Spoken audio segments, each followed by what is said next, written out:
নমস্কাৰ দিবলৈ লৈছোঁ এটা ৰাজনৈতিক গুৰুত্বপূৰ্ণ খবৰ। মিয়াৰ হৈ অকলতি কৰা শিৱসাগৰৰ বিধায়ক অখিলক তোলা ধনা শৃংখল চলিহাৰ। শিৱসাগৰত মিয়াৰ পক্ষলৈ অকলতি কৰা বিধায়কক ৰাজনৈতিকভাৱে অপৰাই দিয়াৰ হুংকাৰ শৃংখল চলিহাৰ। আৰু লগতে তেওঁ কয় যে শিৱসাগৰখন আমাৰ শিৱসাগৰবাসীৰ, মিয়াৰ নহয়। ইয়াৰ পৰা মিয়াক খেদিমেই। মিয়াই ধৰ্মীয় শ্লোগান দি খিলঞ্জীয়াক খেদি আহিব, অসম আৰক্ষীৰ মাথা ফালিব, এইবিলাক সহ্য কৰা নহয় বুলি হুংকাৰ প্ৰদান কৰিছে শৃংখল চলিহাই।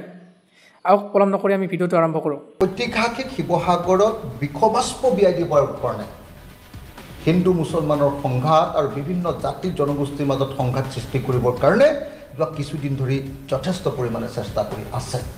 আমি শিৱসাগৰত 2020 ক্ৰিকেট মেচ খেলা নাই যে আমাক কোনোবাই জাৰ্চি স্পনচাৰ কৰিব। এইটো কথা মই স্পষ্টকৈ কৈ দিছোঁ আমাৰ বিধায়কগৰাকীক। এই প্ৰশ্নটো যদি অখিল গগৈ ডাঙৰীয়াই কৈছে যে কোনোবা দল সংগঠনক স্পনচাৰ কৰিছে, আপুনি মুখ্যমন্ত্ৰীক মুকলিকৈ প্ৰত্যাহ্বান জনাই আপুনি সোধক যে মুখ্যমন্ত্ৰীয়ে কোন দল সংগঠনক স্পনচাৰ কৰিছে।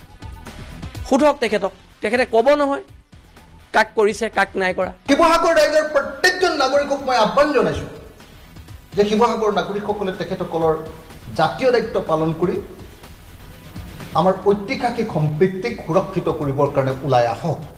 শান্তি সম্প্ৰীতি কেৱল আমি বৰ্তাই নাৰাখোঁ। শান্তি সম্প্ৰীতি আজি এজন জাতীয় সংগঠনৰ নেতাক মাৰিবলৈ তাত মানুহ ওলাই আহিছে, ধৰ্মীয় শ্লোগান দি, এইবিলাক কথা বতৰা সহ্য কৰা হ'ব নেকি? অসম পুলিচক মাৰি মূৰ ফালি দিছে, তাৰপিছত আকৌ ইয়াত ধৰ্ম নিৰপেক্ষতাৰ কথা আহে।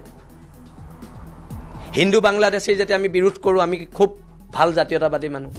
আমি মুছলমান বাংলাদেশীৰ যেতিয়া বিৰোধ কৰোঁ, আমি লগে লগে সাম্প্ৰদায়িক বিজেপিৰ এজেণ্ট। মই শিৱসাগৰত ঘটি থকা ঘটনাবিলাকক লৈ উদ্বেগ প্ৰকাশ কৰিছোঁ। এই কামবিলাক যে চৰকাৰৰ স্বত্বাচায়তে সংঘৰ্ষমূলক পৰিস্থিতি এটা সৃষ্টি কৰিবৰ কাৰণে কৰা হৈছে, সেই কথাটো আপোনালোকৰ সন্মুখত ক'ব খুজিছোঁ। আৰু এই সময়ত প্ৰশাসনক সকীয়াই দিছোঁ, চৰকাৰক সকীয়াই দিছোঁ এই কাম নকৰিবৰ কাৰণে। আৰু লগতে সমগ্ৰ শিৱসাগৰবাসী ৰাইজে যাতে কোনো পধ্যে কোনো চেঙেলীয়া লোৱাৰ কথা মতে হিন্দু মুছলমানৰ সংঘাতত জঁপিয়াই নপৰে। শিৱসাগৰ আমাৰ শিৱসাগৰ। শিৱসাগৰত বহিৰাগত সন্দেহযুক্ত মানুহ খেদিমেই আমি, সেইটো স্পষ্ট কথা। যদি কোনোবা বিধায়কে সিহঁতৰ পক্ষত ইয়াত ওকালতি কৰে, ৰাজনৈতিকভাৱে ওফৰাই পেলোৱা হ'ব। এতিয়া এটা কথা আমি স্পষ্টকৈ কৈ দিছোঁ, শান্তি সম্প্ৰীতি যোনে বিঘ্নিত কৰিছে সেইকেইটাক কাণত ধৰাই দিয়ক, শান্তি সম্প্ৰীতি নিজে ঘূৰি আহিব। নহ'লে আমি কাণত ধৰালে কথাবোৰ বেয়া হ'ব। এইবোৰ মিটিং কৰি শান্তি সম্প্ৰীতি আনে। শান্তি সম্প্ৰীতি মিটিঙৰ যোগেদি আহে নেকি? যিকেইটা বেয়া কাম কৰিছে, জাতীয় সংগঠনৰ নেতাক আমাৰ শিৱসাগৰৰ দল সংগঠনক পিটিম বুলি কৈছে, তাক কাণত ধৰাই থ'লে শান্তি সম্প্ৰীতি ঘূৰি আহিব। আকৌ মিটিং পাতি কি হওক শান্তি সম্প্ৰীতি। আমি শিৱসাগৰত 2020 ক্ৰিকেট মেচ খেলা নাই যে আমাক কোনোবাই জাৰ্চি স্পনচাৰ কৰিব। এইটো কথা মই স্পষ্টকৈ কৈ দিছোঁ আমাৰ বিধায়কগৰাকীক। আৰু এটা কথা স্পষ্ট, আমি ৰাষ্ট্ৰীয়তাবাদী বিৰোধী মানুহ। বিজেপি কংগ্ৰেছ আমি কোনো দলৰ সমৰ্থক নহয়। আমি জাতীয়তাবাদী চিন্তাধাৰাৰে সদায় ডাঙৰ হৈ আহিছোঁ আৰু জাতীয়তাবাদী চিন্তাধাৰাৰে আমি জীৱনটো থাকিম। আৰু এটা কথা স্পষ্ট, শিৱসাগৰত যিটো এতিয়া শান্তি সম্প্ৰীতিৰ কথা কোৱা হৈছে, শান্তি সম্প্ৰীতিটো কোনে ভাঙিছে সেই কথাখিনি শিৱসাগৰ ৰাইজে চাই আছে। এতিয়া আমিও দিম খিলঞ্জীয়াৰ ৰণসংকাৰ শিৱসাগৰৰ পৰা। কাইলৈ ডেট ঠিক কৰা হ'ব। যুঁজলতো আমিও সাজু, সেইটো কথা কালিও কোৱা হৈছে, আজিও কৈছোঁ।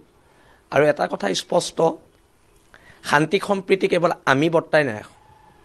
শান্তি সম্প্ৰীতি আজি এজন জাতীয় সংগঠনৰ নেতাক মাৰিবলৈ তাত মানুহ ওলাই আহিছে, ধৰ্মীয় শ্লোগান দি, এইবিলাক কথা বতৰা সহ্য কৰা হ'ব নেকি? মোৰ চিতু বৰুৱাৰ লগত মতবিৰোধ আছে, কিন্তু খিলঞ্জীয়া হিচাপে মই সদায় চিতু বৰুৱাৰ পক্ষত মই থিয় দিম। আজি কাৰোবাৰ লগত মতবিৰোধ থাকিব পাৰে, কিন্তু বসন্ত গগৈ পক্ষত যদি বসন্ত গগৈ বিপদ হয়, আমি একগোট হ'ম আৰু একগোট হ'ব। শিৱসাগৰৰ সমূহ জাতীয় দল সংগঠন একগোট হ'ব। আৰু কোনখিনি হ'ব? যিখিনি গণভিত্তি আছে তেওঁলোক একগোট হ'ব। কাৰোবাৰ সংগঠনত অকল নিজেই প্ৰেচিডেণ্ট, নিজেই ছেক্ৰেটাৰী, সেনেকুৱা সংগঠন নালাগে আমাক। গণভিত্তি থকা সংগঠন একলগ হ'ব। আৰু সেইকাৰণে আমি এখন ঐক্যবদ্ধ সংগ্ৰাম কৰিম খিলঞ্জীয়া মানুহৰ প্ৰভুত্ব ৰক্ষা। এই এমুঠিমান মানুহ আছোঁ, আমাক এতিয়া মাৰি পেলাব লৈছে। আমাক মাৰিছেই অলৰেডি। অলৰেডিতো মাৰিছে না খিলঞ্জীয়া মানুহক, সন্দেহযুক্ত মানুহখিনিয়ে মাৰা নাই জানো? অসম পুলিচক মাৰি মূৰ ফালি দিছে। হা, তাৰপিছত আকৌ ইয়াত ধৰ্ম নিৰপেক্ষতাৰ কথা আহে। হিন্দু বাংলাদেশীৰ যেতিয়া আমি বিৰোধ কৰোঁ, আমি খুব ভাল জাতীয়তাবাদী মানুহ। আমি মুছলমান বাংলাদেশীৰ যেতিয়া বিৰোধ কৰোঁ, আমি লগে লগে সাম্প্ৰদায়িক বিজেপিৰ এজেণ্ট। এই প্ৰশ্নটো যদি অখিল গগৈ ডাঙৰীয়াই কৈছে যে কোনোবা দল সংগঠনক স্পনচাৰ কৰিছে, আপুনি মুখ্যমন্ত্ৰীক মুকলিকৈ প্ৰত্যাহ্বান জনাই আপুনি সোধক যে মুখ্যমন্ত্ৰীয়ে কোন দল সংগঠনক স্পনচাৰ কৰিছে। সোধক তেখেতক, তেখেতে ক'ব নহয় কাক কৰিছে কাক নাই কৰা। শিৱসাগৰ আমাৰ শিৱসাগৰত বহিৰাগত সন্দেহযুক্ত মানুহ খেদিমেই আমি, সেইটো স্পষ্ট কথা। যদি কোনোবা বিধায়কে সিহঁতৰ পক্ষত ইয়াত ওকালতি কৰে, ৰাজনৈতিকভাৱে উফৰাই পেলোৱা হ'ব। শিৱসাগৰ খিলঞ্জীয়া মানুহৰ ঠাই। আৰু এটা কথা মই একদম স্পষ্টকৈ কৈ দিওঁ দেই, ইয়াত শিৱদৌলৰ বিশালতাই কথা কয়, ইয়াত বৰপুখুৰীৰ সৌন্দৰ্যই কথা কয়, ইয়াত ৰংঘৰৰ ঐতিহ্যই কথা কয়। ইয়াত বাংলাদেশী ৰক্ষকৰ কথা শিৱসাগৰৰ খিলঞ্জীয়া জনগণে নুশুনে।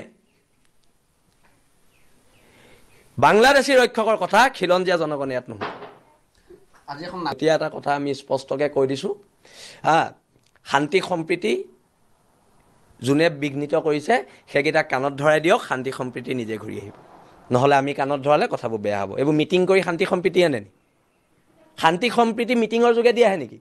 যিকেইটা বেয়া কাম কৰিছে, জাতীয় সংগঠনৰ নেতাক, আমাৰ শিৱসাগৰৰ দল সংগঠনক পিটিম বুলি কৈছে, তাক কাণত ধৰাই থ'লে শান্তি সম্প্ৰীতি ঘূৰি আহিব। আকৌ মিটিং পাতি কি হয় শান্তি সম্প্ৰীতি? হয়নে নহয়? এতিয়া স্পষ্টকৈ টিভিত ওলাই আছে, এটা ল'ৰাই বাংলাদেশী খেদাত বাধা দিছে, তাক কাণত ধৰাই থৈ দিলে শান্তি সম্প্ৰীতি ঘূৰি আহিব, খেল শেষ। আকৌ মিটিং কৰি কিয় সময় নষ্ট কৰিব লাগে? মোৰ সময় নাই।